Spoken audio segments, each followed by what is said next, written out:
ব্যর্থতার বোঝা আমি বয়ে বেড়াবো না, পরাজয়ের গ্লানি থেকে আমি মুক্ত হবই।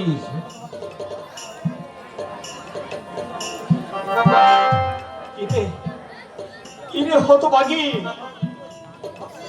তুই ভাবছিস তোর এই হতভাগা দাদা তোকে ভুলে গেছে? না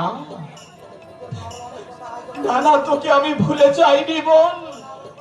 তোর যে না বলা কথা আজও আমার মনকে ক্ষত বিক্ষত করে দেয়। এই গাল ছবি বুকের মধ্যে ধরে আছিস, নিশ্চয়ই তোর প্রেমিকা তুই জেলে গেছিস বলে ঘৃণায় তোকে প্রত্যাখ্যান করেছে। না না, তুই মাথায় তার কথা ভেবে মরছিস। জানিস এই যুগের মেয়েরা সহজে যেমন পুরুষকে মন দেয় তেমনি আবার সহজে মন ফিরিয়ে নেয়। তুই গিয়ে দেখ তোর প্রেমিকা এতদিন অন্য কারো সংসার করছে, তোর স্মৃতি তাকে এতটুকু দংশন করছে না। না বাবলা দা, এ আমার কাছে ঢুকাতে চাইছিস বলে? ব্রাদার, এই বাবলা মস্তানের চোখ থেকে কেউ কোনোদিন কিছু ফাঁকি দিতে পারে না। আমি প্রায় দেখি, প্রায় রাত্রে তুই একটা মেয়ের নাম নিয়ে চিৎকার করে উঠিস। তোর দুঃখ, তোর ব্যথা আমি কি বুঝি না? অনেক দুঃখ, অনেক ব্যথা এই রোগটার মধ্যে জমা আছে। আমি এমন এক অকর্মণ্য অপদার্থ দাদা, আবার এই দুর্ভাগ্যী বোনকে আমি রক্ষা করতে পারিনি বাবলা, আমি রক্ষা করতে পারিনি। অথচ আমার বাবা মা এই হতভাগ্যকে আমার হাতে ছাড়তে বলেছিল। নিশ্চিন্তে তারা স্বর্গে গেছেন, আমি পারিনি বাবা মার আদেশ রক্ষা করতে। আর শহর থেকে স্বর্গ থেকে তারা ঢুকতে ঢুকতে কাছে, আর এই অপদার্থ সন্তানকে তারা অভিশাপ দিচ্ছে।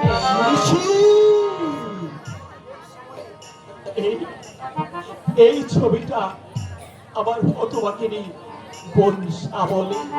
এই দেখ, আমি তোকে না বুঝে কত কটু কথা বলেছি, কত কষ্ট দিয়েছি। তুই আমাকে ক্ষমা করে দে নিশি। ক্ষমা? হ্যাঁ ক্ষমা। আমার কাছে ক্ষমা চাইছো বাবলা দা? হ্যাঁ নিশিত, আমি ক্ষমা চাইছি। এই বাবলা মস্তান প্রথম কারো কাছে ক্ষমা চাইছে, কিন্তু কেন জানিস? ওই শ্যামলী শুধু তোর বোন নয়, ও আমার বোন। ওই শ্যামলী হত্যাকারী শুধু তোর শত্রু নয়, সে আমার শত্রু। মানুষ কাছে এলেই আপন আর দূরে গেলেই পর। ওরে একবার যখন আমাকে দাদা বলে রেখেছিস তখন তোর দুঃখ ব্যথা আমাকে তো বুঝতেই হবে। তোর ব্যথার সমব্যথী হতে না পারলে আমি প্রকৃত দাদা হতে পারলাম কই? তোমার এই ভালোবাসা, তোমার এই ঋণ আমি কোনোদিন শোধ করতে পারবো না দাদা। এই আবর্জনায় পড়ে থাকাই এই রমেশকে তুমি পরম মমতায় বুকে তুলে নিয়েছো। আমার প্রতি তোমার যে অসীম দয়া। না, ওই দয়ার কথা বলিস রে।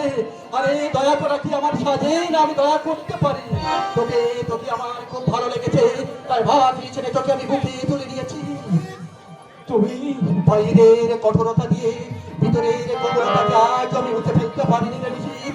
আর পারিনি বলে মনটা আমার মাঝে মাঝে চিৎকার করে উঠে আমাকে পাগল করে দেয়।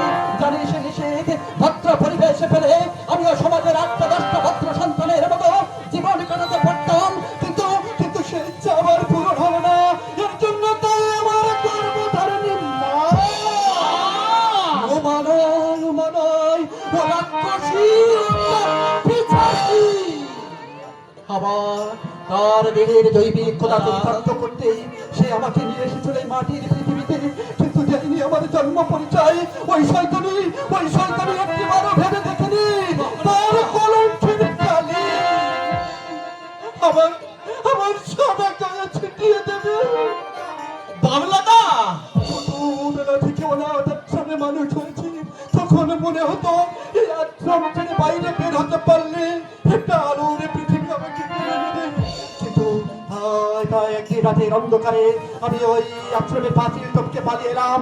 কিন্তু না, এই অবজ্ঞা অবহেলায় যে বেড়ে উঠেছে এই সমাজ তাকে কদর করলো না।